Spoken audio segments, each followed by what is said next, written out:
या ठिकाणी आपण प्रवचनासाठी जी भूमी घेतलेली आहे ती ग्रंथराज ज्ञानाच्या 9व्या अध्यायातील 3ऱ्या श्लोकावरती असलेली 57 क्रमांकाची भूमी आहे. पाहे दूध पवित्राणी गोड पासी तुझ्या पदरा आण परिते अवहेरुणी गोचिड अशुद्ध काय नसे. थोडासा पर्याय द्यायचा म्हणजे आज आपल्या संस्था जी ज्यांच्या नावाने चालते ते वैकुंठवासी भक्तीपर आहे लक्ष्मण बाबा लोहोर यांचा जन्मदिवस. त्याच्या निमित्तानं आज आपण थोडासा सत्संग करायचा म्हणून ही प्रवचन रूपी सेवा करतो आहोत. तसंच आषाढी वारी जवळ आल्या कारणाने माऊलीचाही या ठिकाणी आता मोठा सोहळा वारीचा संपन्न होणार आहे. या अशा उत्तम पर्वावरती हा प्रवचनाचा योग या ठिकाणी आहे. तर ज्ञानोबा सांगतात पाहे दूध पवित्राणी गोड दूध पवित्राणी गोड पासी तुझ्या पदरा आड परिते अवहेरुणी गोचिड अशुद्ध कायन सेवती. आता याचा सरळ सरळ आपल्या मराठी भाषेत अर्थ सांगायचा म्हणजे गाय असते आणि गाई आपल्याला दूध देत असते, पण त्या गाईच्या काशेला जवळच दूध टाकलेले असतात आणि ते मात्र रक्त पित असतात आणि माणसं मात्र अमृतासारखं दूध पित असतात. तसंच आपण जन्माला आलो पण आपण मात्र सगळं जर संतांचा अनुभव घेत नाही, संतांच्या संगतीत जात नाही, तर संसार रूपी चिखलामध्ये दुःखामध्ये आपण पीडित होतो आणि संत आपल्या जवळ असून त्यांच्या ग्रंथाकडे आपण डुंकून बघत नाही. याचा परिणाम काय होतो तर आपल्याला दुःख भोगावं लागतं. आता संसारामध्ये दुःख भोगावं लागतं. हे दुःख कोणाला चुकलंय का तर नाही. आता फरक एवढाच आहे, जे लोक भक्ती करतात त्यांच्या जीवनामध्ये आलेलं दुःख हे नष्ट होऊन त्यांचा शेवट हा गोड होतो. तुकाराम महाराज म्हणतात यासाठी केला होता टाहास शेवटचा तीस गोड व्हावा. माणसाच्या हातामध्ये जन्म घेण्याचाही काही अधिकार नाही आणि मरणाचाही कुठला अधिकार नाही. कोण कुठे केव्हा कधी कसा जन्म घेतो हे प्रत्येकाने आपण ठरवलेलं नसतं आणि कधी मरण येईल हेही आपण ठरवलेलं नसतं.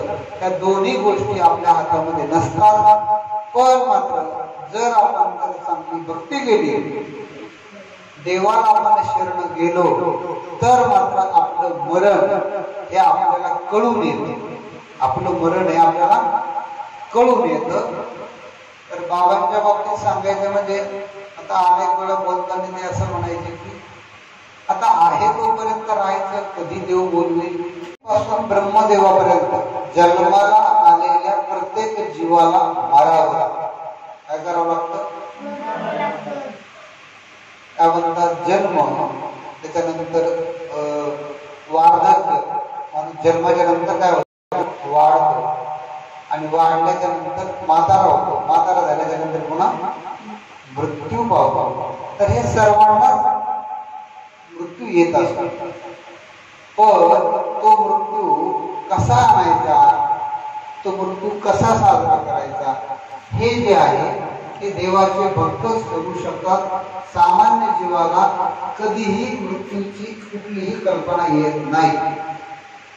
तर बाबांशी बोलताना ते अनेक वेळा म्हणायचे की आपल्या जीवनामध्ये आता काही राहिलं नाही, जेव्हा देव बोलतील तेव्हा जायचं.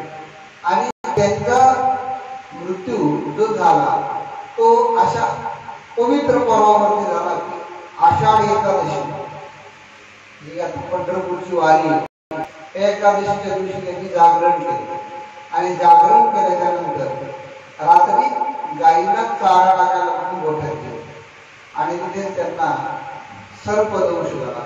रात्रभर ते थांबले, मात्र दुसऱ्या दिवशी त्यांची प्राणज्योत मारवली. थोडक्यात काय तर पांडुरंगाच्या एकादशीच्या दिवशी पोटात कुठलंही अन्न नसताना दुसऱ्या दिवशी त्यांना जावं लागलं. मरण येत असतं, पण काही लोक आता कुठेतरी अपघातात मारतात, त्यांचं शरीर देखील सापडतात. काही लोक दऱ्या डोंगरात जाऊन मारतात. काही लोक आता आपण पाहिलं पहलगाम सारख्या ठिकाणी बंदुकीना डोळ्या देखील मारले लोक.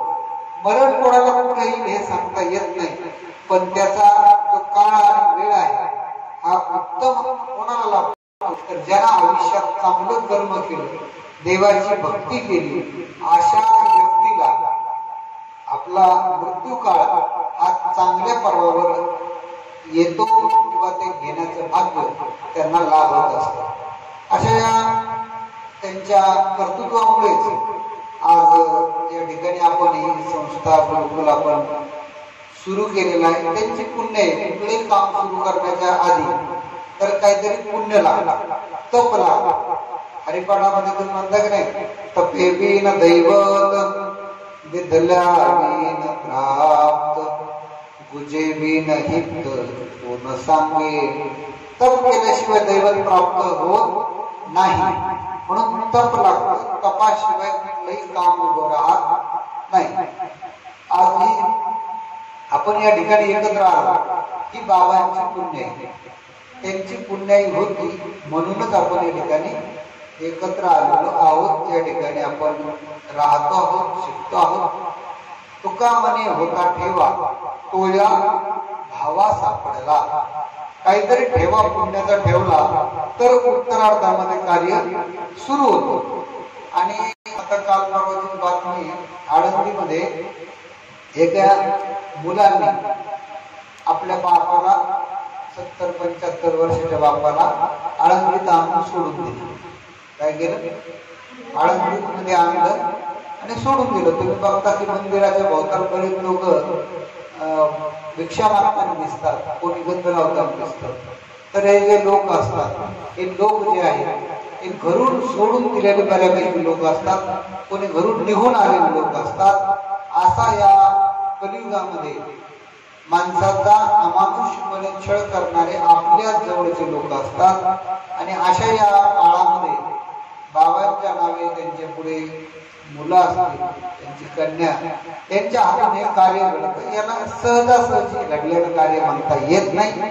याच्या पाठीमागे त्यांनी केलेलं सत्कर्म आहे, त्यांनी केलेलं पुण्य आहे. त्या पुण्याच्या बळावरच हे कार्य उभा राहू शकतं. अन्यथा काय गती होते जिवंतपणे कोणी विचारत नाही, आणि मृत्यूच्या नंतर मात्र काय होईल याची तर गॅरंटी नसताना देखील हे जे घडत असतं तर आपण केलेल्या पुण्याने, आपण केलेल्या चांगल्या कर्माने आपल्या नंतर आपलं कार्य हे सुरू राहत असतं. आता माऊलीच्या बाबतीत थोडस सांगतो तुम्हाला. मला आता तुम्ही उत्तर द्यायचे सगळ्यांनी, लक्ष द्या सर्वांचा. आता झाड किती मजबूत आहे रे झाड, पण झाडाला कोण तोडतो? कुऱ्हाडी. माणूस कशाने तोडतो? कुऱ्हाडी. मग झाडापेक्षा मजबूत काय? कुऱ्हाड कशाने बनती? लोखंड. मग झाडापेक्षा मजबूत लोखंड. लोखंडाला कोण कापतं? तर लोखंडच कापतं. एक्स्ट्रा प्लेट कशाला कापतं? ती लोखंडाची असते. कापते कशाला? लोखंड. लोखंड झाडापेक्षा मजबूत काय? लोखंड. आणि या लोखंडाचं पाणी करतं. लवाराकडे गेलं ना, लोखंड अग्नीत टाकून त्याचं पाणी करतं, लादी बनवतं. लोखंडाला कोण मारतं? तर अग्नी मारतं. लोखंडाला कोण मारतं? अग्नी मारतं. तुम्हाला माहिती आहे का, अग्नीलाही पाणी मारतं. जर अग्नीवर पाणी टाकलं तर अग्नी जळून जातो, विझून जातो. म्हणजे अग्नीला मारणार कोण? पाणी. पण त्या पाण्याला पचवून घामाच्या रूपातून बाहेर म्हणजे आता ह्या तिघापेक्षा मोठा कोण? पाण्याला पिऊन काढतो मनुष्य काढतो. म्हणजे ह्या तिघापेक्षा श्रेष्ठ मनुष्य. आणि मनुष्याला दडपून मारतो किंवा मनुष्याचं आयुष्य संपवतो तो कोण? मृत्यू. तो कोण आहे? आणि ज्या मृत्यूलाही जिंकतो, मृत्यूलाही हरवतो, ते म्हणजे संत. ते म्हणजे कोण? संत. मात्र जगाला काळ थाय आम्ही माथा दिला पाय. जगाला काळ खातो पण संतांच्या पायापाशी काळ लोळून देतो. ज्ञानोबा रायांनी जगामध्ये आपल्याला आश्चर्य वाटतं की जगामध्ये जिवंतपणे सांगून समाधीस्थ बसलेत. आजपर्यंत ज्ञानोबा समाधीस्थ आहेत. हे संतच करू शकतात, इतर कोणीही करू शकत नाही. फक्त ते आपल्याला कळाले पाहिजे. आपण या आनंदी क्षेत्रामध्ये आहोत. आपण ज्ञानोबारायांची भक्ती केली पाहिजे. आपण ज्ञानेश्वरीची पारायण केलं पाहिजे. ज्ञानेश्वरी ग्रंथाचा आशीर्वाद घेतला पाहिजे. जगद्गुरु तुकाराम महाराजांची गाथा आपण वाचली पाहिजे. आणि एवढं जरी आपल्याला निमित्ताने कळालं तर आपलं भाग्य उजळणार आहे. आपल्या जीवनामध्ये आलेलं दुःख नष्ट होणार आहे आणि आपला शेवट हा आनंदी आनंद होणार आहे. आणि मग आपल्याला मानता येईल यासाठी केला होता अट्टहास शेवटचा दिवस गोड व्हावा. आणि जर असं आपण केलं नाही तर आपली गती काय होईल?